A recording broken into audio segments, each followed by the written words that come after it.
আসসালামু আলাইকুম, আমি নুরুল ইসলাম কোয়ান্টাম সায়েন্স একাডেমির পক্ষ থেকে আপনাদের স্বাগত জানাচ্ছি। আজকে নবম দশম শ্রেণীর পদার্থবিজ্ঞানের তৃতীয় অধ্যায় সম্পর্কে আলোচনা করব। আর তৃতীয় অধ্যায়ের আলোচনার বিষয় হচ্ছে বল।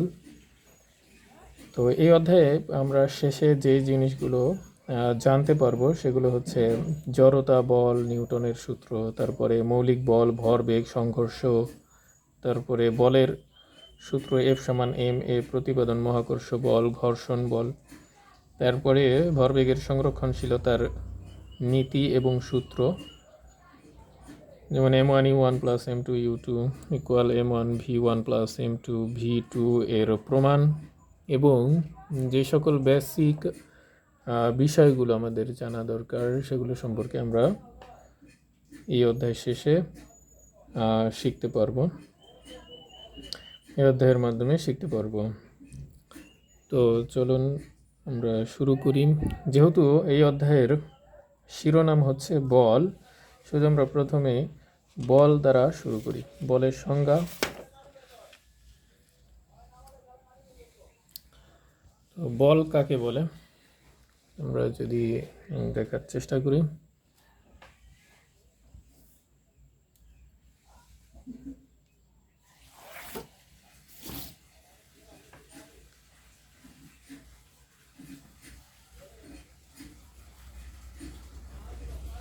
বল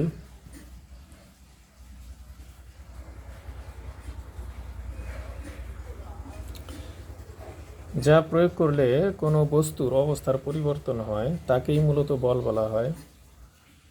অর্থাৎ যা প্রয়োগ করলে কোনো গতিশীল বস্তুর গতির পরিবর্তন হয়, সেটা হতে পারে বস্তুটা স্থির হয়ে গেল, অথবা গতির পরিবর্তন হয়ে গতিটা আরও বেড়ে গেল, অথবা ধীর হয়ে গেল গতিশীল বস্তু। এই ধরনের অবস্থাকে মূলত বল বলা হয়। তাহলে বলের সংজ্ঞাটা আমরা এরকম দিতে পারি: যা প্রয়োগ করলে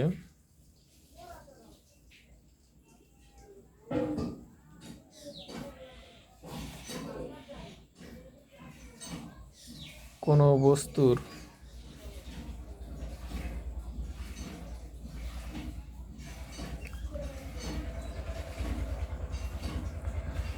অবস্থার পরিবর্তন হয়,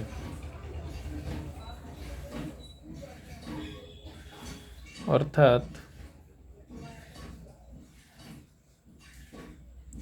গতিশীল বস্তুর স্থির হয় অথবা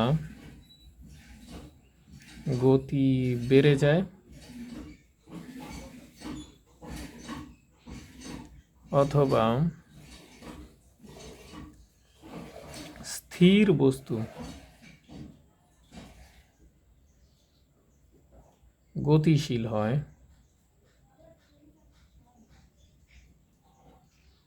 তাকেই মূলত বল বলা হয়।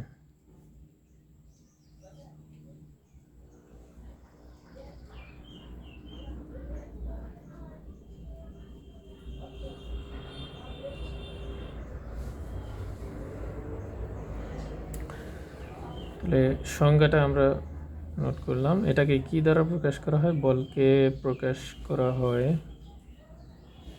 এফ দ্বারা, ফোর্স। গাণিতিকভাবে বলকে লেখা যায় এফ সমান এম এ। এম হচ্ছে ভর, এ হচ্ছে ত্বরণ। পরে বলের একক, বলের একক হচ্ছে নিউটন, এন দ্বারা প্রকাশ করা যায়, লেখা হয়। তারপরে এটার আরও একটা একক হইতে পারে, সেটা হলো kg, metre per second square. এটা মনে রাখতে হবে, বহু নির্বাচনীতে অনেক সময় দিয়ে দিতে পারে। তারপরে এটার মাত্রা, বলের মাত্রা হচ্ছে এম এল টি ইনভার্স 2 তারপর রাশি। বল যেহেতু ভর এবং ত্বরণ এর উপর এর গুণফল হচ্ছে মূলত বল। আমরা জানি ত্বরণ একটা ভেক্টর রাশি, সেহেতু বল একটা ভেক্টর রাশি।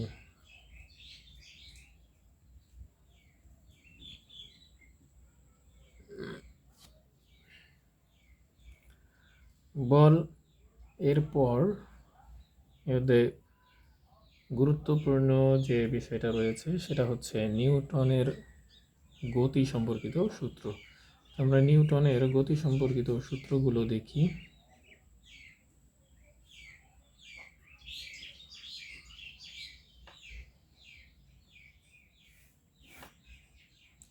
নিউটন 1687 সালে তার ফিলোসোফিয়া ন্যাচারালিস প্রিন্সিপিয়া ম্যাথমেটিকা নামক বইতে বস্তুর ভর, গতি ও বলের মধ্যে সম্পর্ক স্থাপন করে 3টি সূত্র প্রকাশ করেন। এই 3টি সূত্র হচ্ছে: প্রথম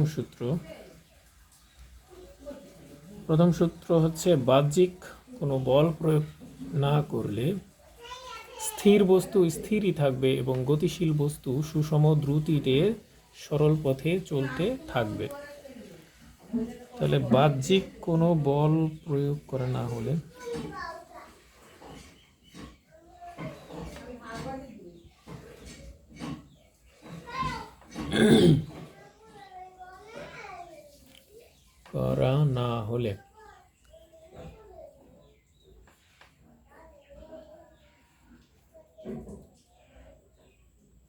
স্থির বস্তু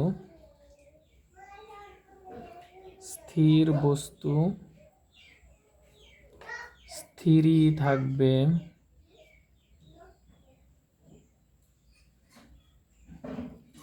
এবং গতিশীল বস্তু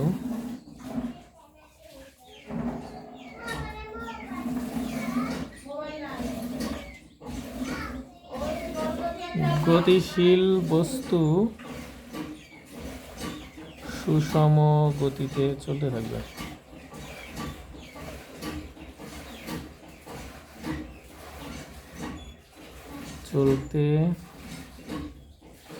থাকবে। এরপরে দ্বিতীয় সূত্র, এর ব্যাখ্যা একটু পরে দিচ্ছি, আগে সূত্রগুলো একটু লিখে নিন। দ্বিতীয় সূত্র হচ্ছে বস্তুর ভরবেগের পরিবর্তনের হার। বস্তুর ভরবেগের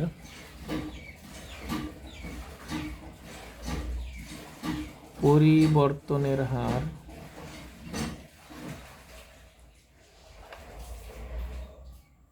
এর উপর প্রযুক্ত বলের সমানুপাতিক।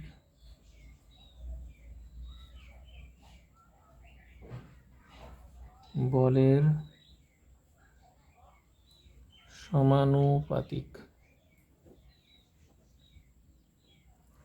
এবং বল যেদিকে ক্রিয়া করে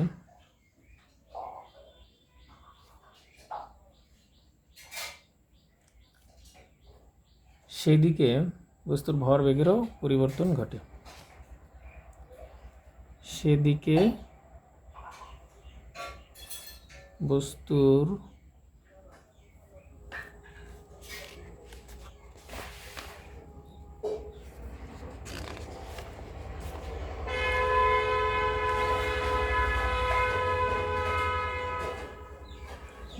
ভরবেগের পরিবর্তন ঘটে।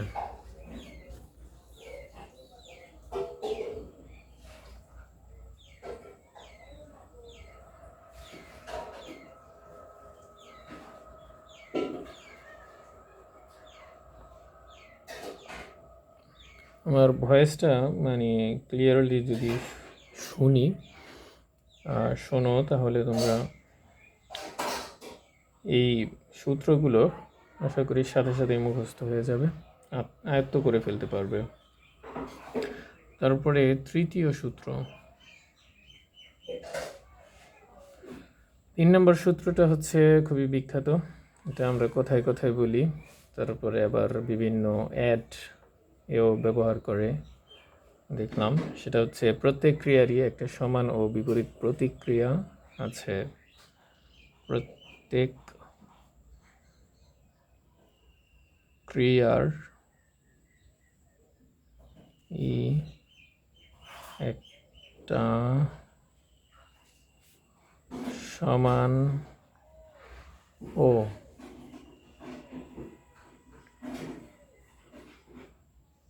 বিপরীত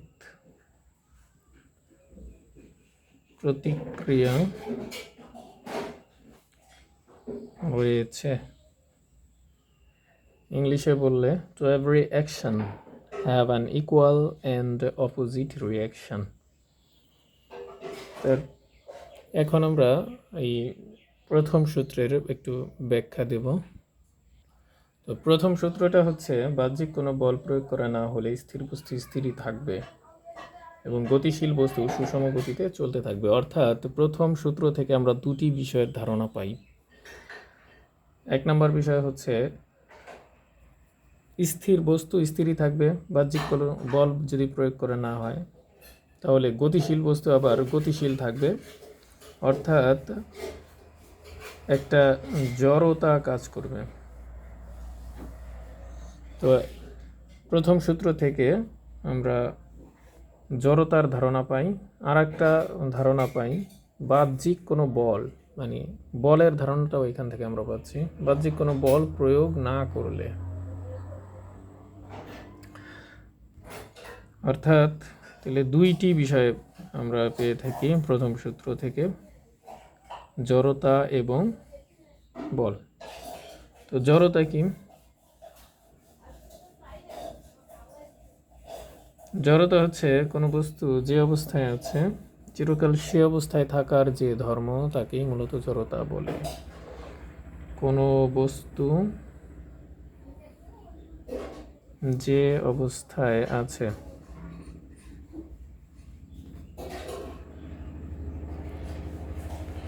সে অবস্থায়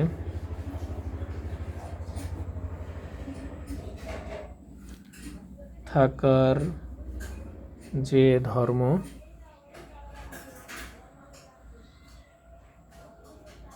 তাকেই জড়তা বলে।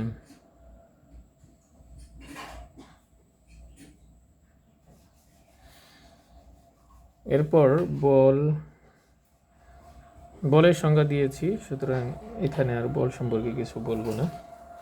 তারপরে হচ্ছে জড়তার কিছু বাস্তব উদাহরণ আমরা দেখতে পারি। যেমন আমরা যদি একটা গ্লাসে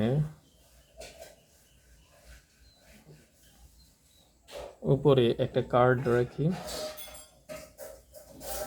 সেই কার্ডের উপরে যদি একটা পয়সা রাখি, তাহলে কার্ডটাকে যদি আমরা খুব দ্রুত একটা টোকা দিই, তাহলে কার্ডটা পড়ে, মানে অপর দিকে পড়ে যাবে, আর পয়সাটা স্থির জড়তার কারণে এই গ্লাসের নিচে পড়বে। এটা একটা বাস্তব উদাহরণ জড়তার। এরপর জড়তার পরে আমরা যে বিষয়টা জানবো সেটা হচ্ছে মৌলিক বল সম্পর্কে।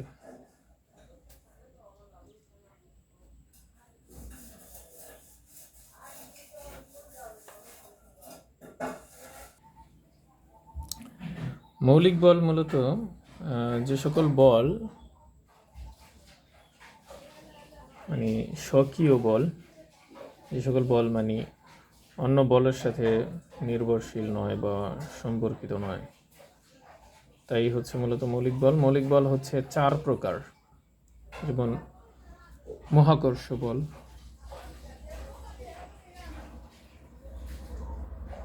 দুই নম্বর হচ্ছে তড়িৎ চুম্বকীয় বল,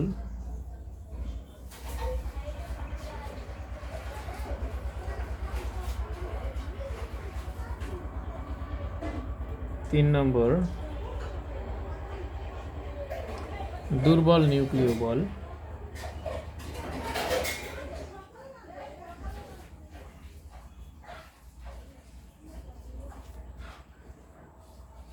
এবং 4 নম্বর হচ্ছে সবল নিউক্লিয় বল।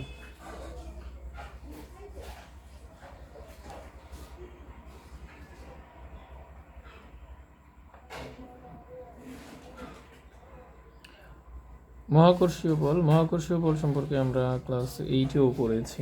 মহাকর্ষীয় বল কাকে বলে? মানে মহাবিশ্বের যে সকল বস্তুর মধ্যে যে বল দ্বারা একে অপরকে আকর্ষণ করে তাকেই মূলত মহাকর্ষ বল হয়ে থাকে। যেমন এখানে আমরা বসে আছি, চেয়ার এবং টেবিলের মধ্যে আমাদের যে সম্পর্কটা, এটা হচ্ছে মহাকর্ষ বল।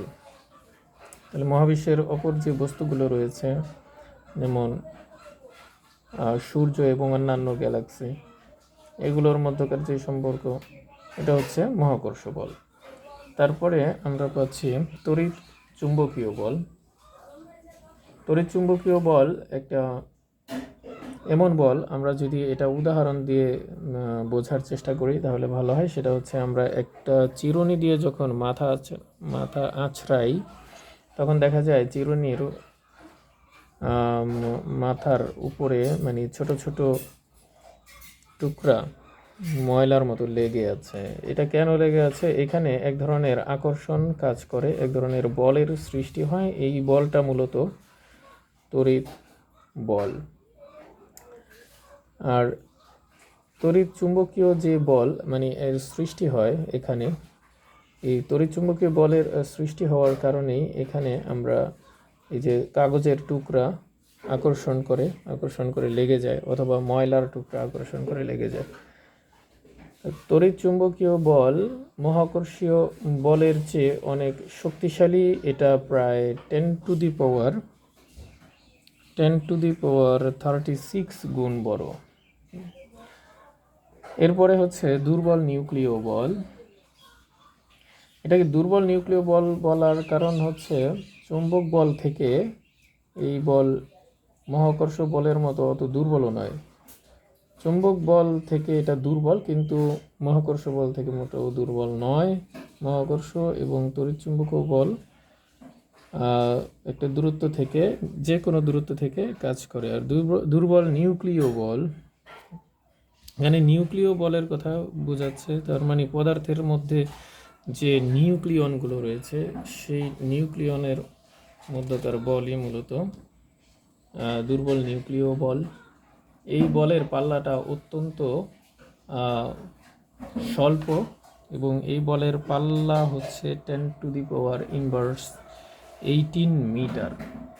তেজস্ক্রিয় নিউক্লিয়াস থেকে যে বিটা রশ্মি বের হয়, সেটার কারণেই মূলত দুর্বল নিউক্লিয় বল সৃষ্টি হয়।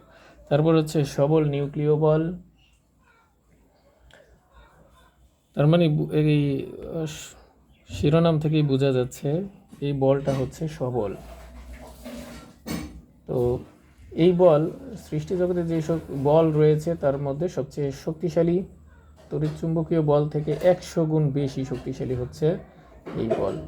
এর পাল্লা, সবল নিউক্লিয় বলের পাল্লা হচ্ছে 10⁻⁻15 মিটার।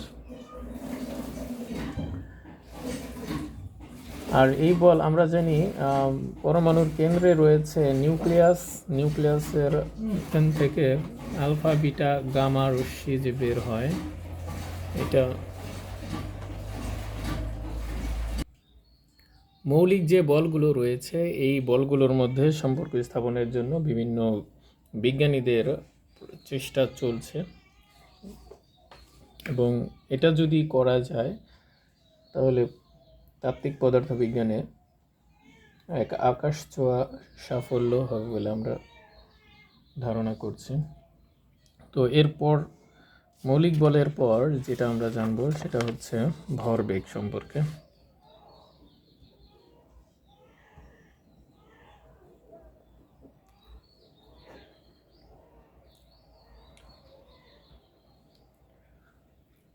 শিরোনাম থেকে আমরা দেখতে পাচ্ছি ভরবেগ, এখানে বলা আছে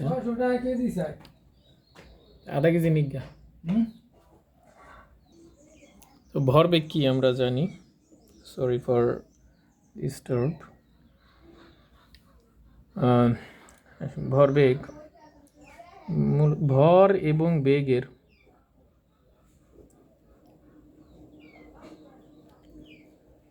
গুণফলকে মূলত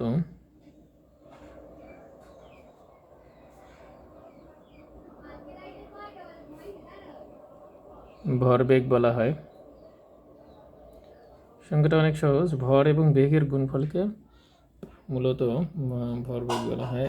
তাহলে আমরা এটা প্রকাশ করি কি দ্বারা? প্রকাশ করা হয় পি দ্বারা।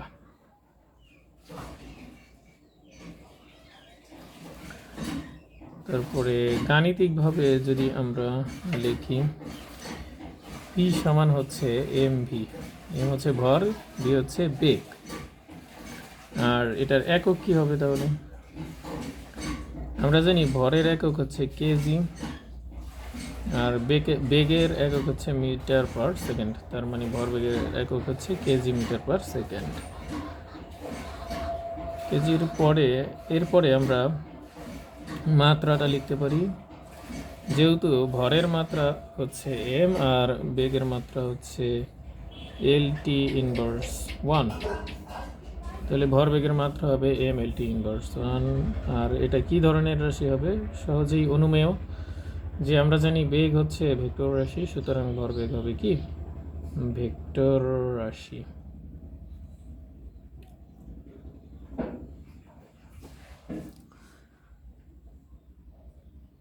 এরপরে আমরা ভরবেগের সংরক্ষণশীলতার সূত্রটা সম্পর্কে জানব।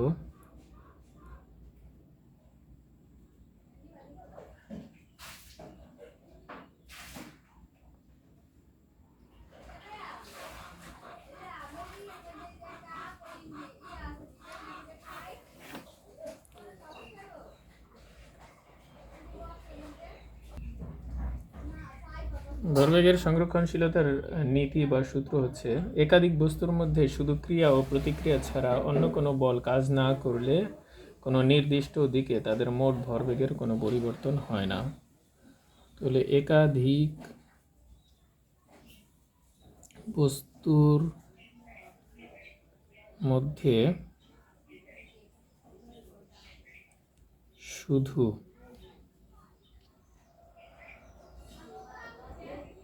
ক্রিয়া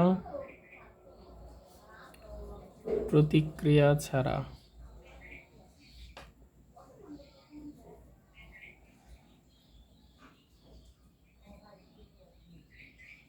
অন্য কোনো বল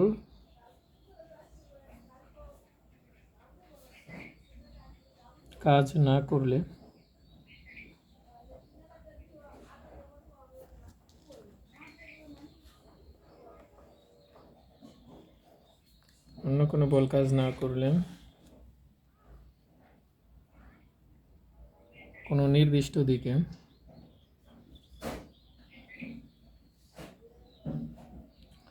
কোনো নির্দিষ্ট দিকে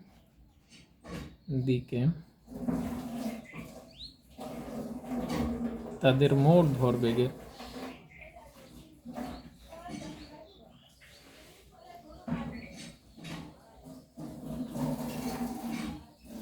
কোনো পরিবর্তন হয় না।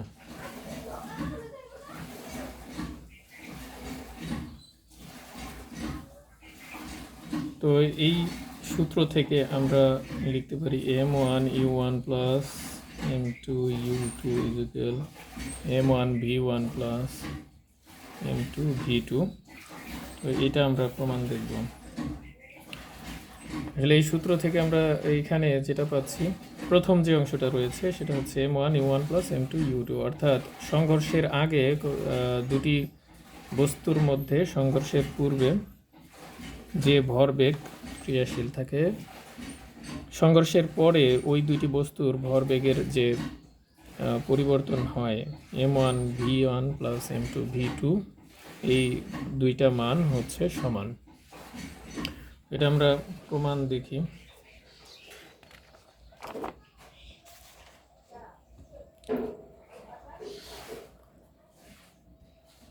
m1 u1 plus m2 u2 equal m1 v1 plus m2 v2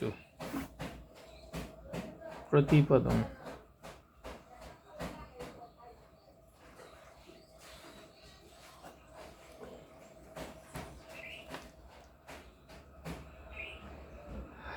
মনে করি একটা বস্তু হচ্ছে এ, আর একটা বস্তু হচ্ছে বি। এই প্রথম বস্তুটার ভর হচ্ছে m1, দ্বিতীয় বস্তুটার ভর হচ্ছে m2। প্রথম বস্তুর আদিবেগ u1, দ্বিতীয় বস্তুর আদিবেগ হচ্ছে u2। মনে করি এরা t সময় পর সংঘর্ষে লিপ্ত হয়, তাহলে এদের মধ্যে ক্রিয়া প্রতিক্রিয়া বল ক্রিয়াশীল হবে। মনে করি প্রথম বস্তুর বল হচ্ছে F1, দ্বিতীয় বস্তুর বল হচ্ছে F2।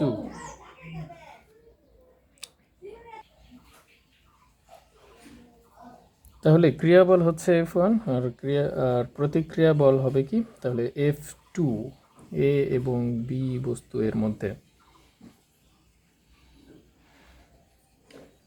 ধরে নেই সংঘর্ষের পর বস্তুদ্বয় আবার চলতে থাকলো, তো সেক্ষেত্রে বস্তুদ্বয়ের বেগ v1 আর v2। তাহলে এটা হচ্ছে সংঘর্ষের পর। প্রথম অবস্থায় সংঘর্ষের পূর্বে, সংঘর্ষের সময় এবং সংঘর্ষের পরে। তাহলে তিনটা অবস্থা পেলাম এখানে। এখানে কি বল ক্রিয়াশীল থাকে সেটা আমরা দেখার চেষ্টা করি এবার। তো যখন সংঘর্ষ হয় তখন যে বল ক্রিয়াশীল থাকে আমরা জানি প্রত্যেক ক্রিয়ারই নিউটনের তৃতীয় সূত্র সমান ও বিপরীত প্রতিক্রিয়া রয়েছে। তাহলে আমরা এখানে পেলাম যে এ বস্তু যদি বি বস্তুর উপরে F1 বল প্রয়োগ করে তাহলে বি বস্তু F2 বল প্রয়োগ করে, আর এটা বিপরীত বল প্রয়োগ করে, যার জন্য এটা মাইনাস হবে। আমরা এখান থেকে লিখতে পারি M1 A1 equal minus M2 A2, কারণ আমরা জানি F সমান MA। এরপর আবার আমরা জানি এ হচ্ছে ত্বরণ, তাহলে এটা প্রকাশ করে কিভাবে, ভরবেগের v1 minus u1 by t equal minus আছে এখানে m2 v2 minus u2 by t। উভয় পক্ষে t সমান m1 v1 minus m1 u1 equal minus m2 v2 minus minus plus m2 u2। এখন যদি আমরা সাইড চেঞ্জ করি তাহলে পাবো m1 u1 plus m2 u2। এইটা ডান পাশে ছিল, ডান পাশে রেখে দিলাম, আর এই মাইনাস m1 u1 বাম পাশ থেকে ডান পাশে নিয়ে গেলে প্লাসের হয়ে যাবে। তাহলে এই দিক থেকে m1 v1 m2 minus m2 v2 ডান পাশ থেকে বাম পাশে নিয়ে আসবো। এভাবে লেখার কারণ আছে, সেটা হচ্ছে আদি বেগগুলো আমরা বাম পাশে রাখলাম, সে বেগগুলো ডান পাশে রাখার জন্যই এটা করা। m2 v2 এটা আমরা প্রমাণ করলাম।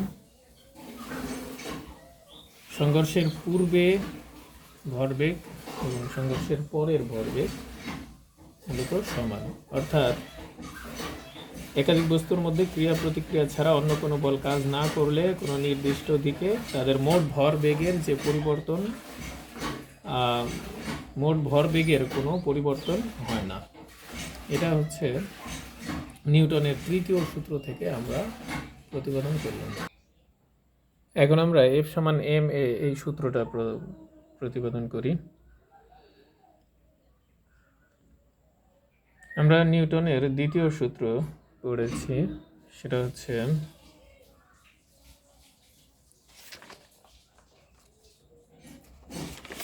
আমরা লিখেছিলাম বস্তুর ভরবেগের পরিবর্তনের হার এর উপর প্রযুক্ত বলের সমানুপাতিক এবং বল যেদিকে ক্রিয়া করে বস্তুর ভরবেগও সেদিকে পরিবর্তন হয়।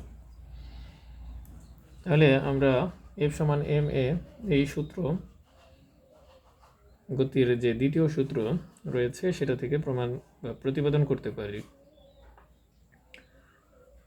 মনে করি এম ভর বিশিষ্ট একটি কোনো বস্তু ইউ আদি বেগ নিয়ে চলছে, আর বস্তুতে এফ সমবল যদি প্রয়োগ করা হয় তাহলে বস্তুটা টি সময় পর বেগের অভিমুখে ক্রিয়া করলে ততক্ষণ পর্যন্ত ক্রিয়াশীল থাকবে যতক্ষণ পর্যন্ত বেগ একই হারে বৃদ্ধি পেতে থাকবে। মনে করি টি সময়ে বস্তুর বেগ হলো ভি। তাহলে বস্তুর আদি যে ভরবেগ রয়েছে তা পাবো হচ্ছে আদি ভরবেগ পাবো হচ্ছে এম ইউ, আর শেষ ভরবেগ পাবো হচ্ছে এম ভি। তাহলে টি সময়ে বস্তুর ভর বেগের যে পরিবর্তন সেটা পাবো হচ্ছে M V minus M U. তাহলে একক সময়ে আমরা যে ভরবেগের পরিবর্তন পাবো সেটা হচ্ছে M V minus M U by T. আমরা নিউটনের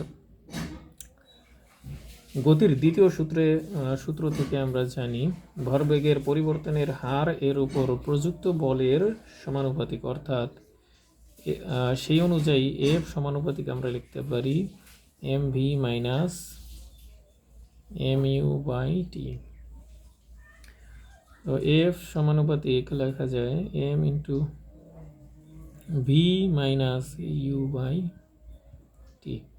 তাহলে এখানে যতটুকু আমরা পাচ্ছি V minus U by T, এটাকে মূলত প্রকাশ করা হয় কি দিয়ে? এটাকে প্রকাশ করা হয় এ দিয়ে, অর্থাৎ এটা হচ্ছে ত্বরণ। তাহলে এফ সমানুপাতিক পাচ্ছি হলো আমরা ত্বরণ এবং ভরের গুণফল, অর্থাৎ এফ সমান আমরা সমানুপাতিক যদি তুলে ফেলি তাহলে একটা সমানুপাতিক ধ্রুবক মনে করলাম কে এম এ। আচ্ছা, কে কি? কে হচ্ছে এখানে সমানুপাতিক ধ্রুবক।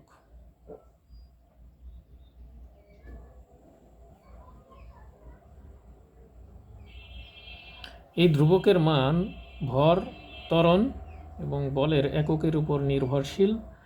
তাহলে আমরা এখান থেকে যদি কে বের করি তাহলে এফ বাই এম এ পাই।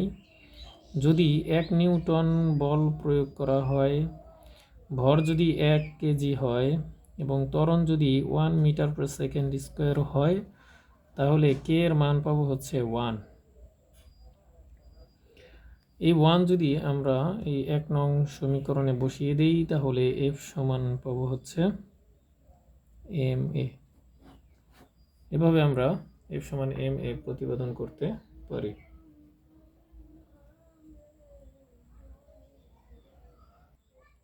এরপরে এই অধ্যায়ের আলোচনার আর একটা বিষয় হচ্ছে মহাকর্ষ বল সম্পর্কে। মহাকর্ষ বল সম্পর্কে ক্লাস 8এই ছিল মূলত, তারপরেও এই যেহেতু ক্লাস 9-এ কিছুটা বিষয় আলোকপাত করার জন্য দেয়া হয়েছে, তাহলে কিছু কথা বলি। সেটা হচ্ছে মহাকর্ষ বল কি? মহাবিশ্বের যত বস্তু আছে এই বস্তুর মধ্যে একটা আর একটার যে আকর্ষণ ক্রিয়াশীল তাকেই মূলত মহাকর্ষ বল বলে। মহাকর্ষ বল সম্পর্কিত সূত্র রয়েছে। সূত্রগুলো হচ্ছে মহাবিশ্বের যে কোনো একটা সূত্র রয়েছে, সেটা হলো নিউটনের মহাকর্ষ সূত্রটা আমি রিমাইন্ড করার জন্য বলছি বা সাথে সাথে লিখেও নিচ্ছি। তাহলে মহাকর্ষ সূত্র কি? মহাকর্ষ সূত্র হচ্ছে মহাবিশ্বের যে কোনো দুটি বস্তুর মধ্যে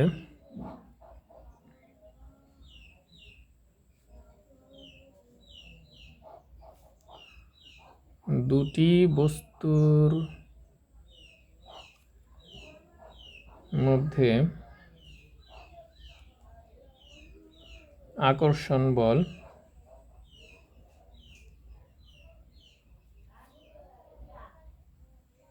বস্তুদ্বয়ের ভরের গুণফলের সমানুপাতিক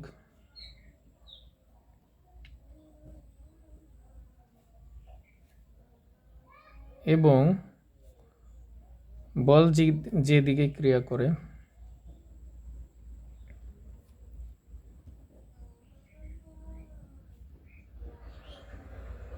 ভরবেগের পরিবর্তনও সেদিকে ঘটে।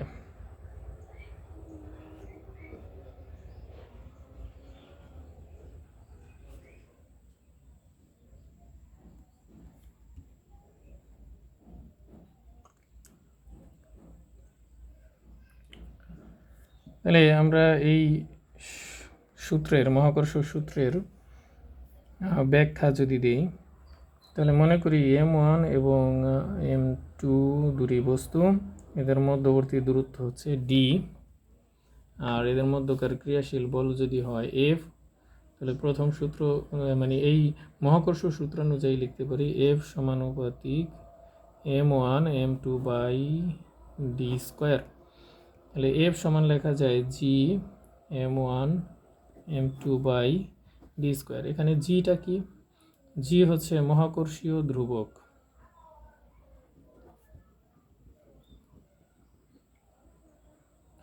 এর মান হচ্ছে 6.63 into 10 to the power inverse 11 newton metre square kg inverse 2।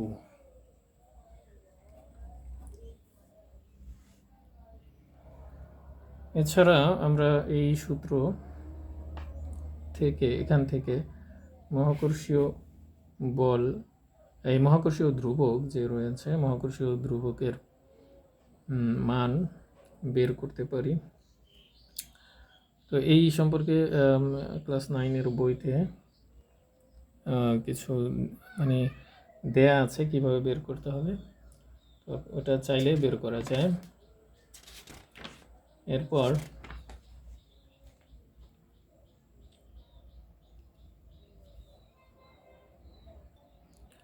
মহাকর্ষীয় যে ধ্রুবক জি, এর মাত্রা কি হবে এটা আমরা একটু বের করি। জি সমান এখান থেকে লিখতে পারি আমরা FD স্কোয়ার m1 m2।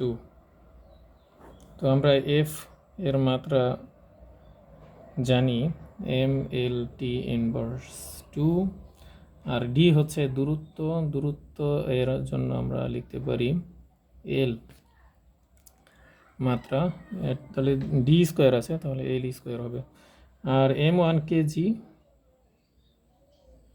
কেজির জন্য এখানে হবে হচ্ছে m মানে ভর, আর একটা ভর m2 সেটাও এখানে হবে। তাহলে লিখলে m ইন্টু m স্কোয়ার হবে, তো একটা m এখানে কাটা যায়। তাহলে এটার জি এর মাত্রাটা কি হবে? জি এর মাত্রা হবে l কিউব, l আর l স্কোয়ার গুণ দিলে হবে l cube t inverse 2 m inverse 1। তাহলে জি এর মাত্রা এভাবে আমরা বের করতে পারি। আর এখানে মহাকর্ষীয় ধ্রুবক জি এর সংজ্ঞাটা আমরা মুখস্থ করে ফেলব।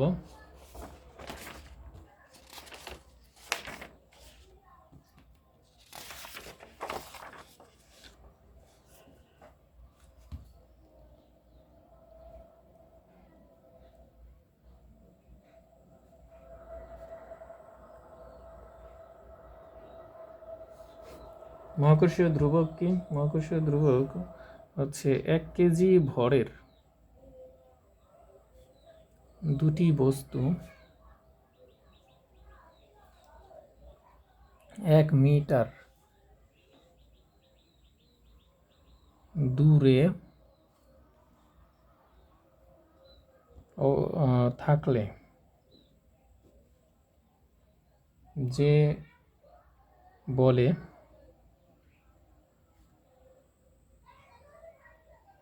পরস্পর আকর্ষণ করে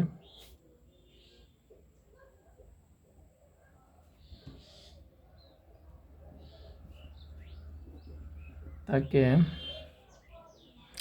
মহাকর্ষীয় ধ্রুবক বলে।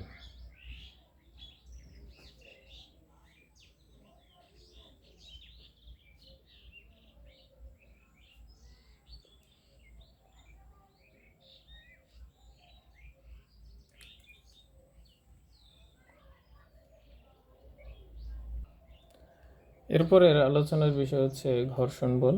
ঘর্ষণ বল কি? ঘর্ষণ বল হচ্ছে কোনো বস্তু যদি দুটি বস্তু পরস্পর সংস্পর্শে থেকে যদি চলতে থাকে তাহলে তাদের মধ্যে এক ধরনের বল ক্রিয়াশীল থাকে, যাকে বলা হয় ঘর্ষণ বল।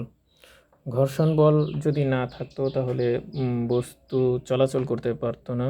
বিশেষ করে আমরা যে মানুষ, আমরা যে চলাচল করি সেক্ষেত্রেও ঘর্ষণ বল ক্রিয়াশীল আছে। আমরা যখন রাস্তা দিয়ে চলি তখন একটা রাস্তায় চলার সময় আমরা মানে এক ধরনের বল এফ বল প্রয়োগ করি।